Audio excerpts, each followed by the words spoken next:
ప్రభునందు ప్రియులారా, ఎలా ఉన్నారు? దేవుని సన్నిధిని ప్రార్థించి దినాన్ని ప్రారంభించి ఉన్నారా? దేవుడు తన వాగ్దానం చేత మనల్ని బలపరిచేందుకు మన మధ్యకు వస్తూ ఉండగా చదువుకుందాం. యెహోవా దీనులను లేవనెత్తువాడు అని ఈ మాటను ఈ దినమున మనకు వాగ్దానంగా ఇస్తూ ఉన్నాడు. నీవు దేవుని సన్నిధిలో దీనత్వాన్ని ధరించుకొని దేవుని యందు విధేయత కలిగిన వ్యక్తిగా దేవుని వాగ్దానాన్ని పట్టుకొని విశ్వాసంతో ఈ దినాన్ని ప్రారంభించగలిగితే ప్రభు దీనుడవైన దీనురాలివైన నిన్ను లేవనెత్తుటకు నీ యొద్దకు ఈ దినమున వచ్చి ఉన్నాడు. దేవునికి నిన్ను నీవు నీ పరిస్థితులన్నీ అప్పగించుకో.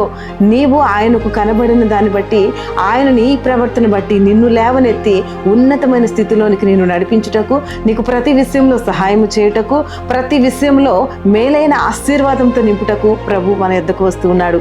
కనుక విశ్వాసంతో నమ్మికతో ఈ దినాన్ని ప్రారంభించు. ఈ వాగ్దానం ప్రభు నీ పట్ల నెరవేర్చుగాక.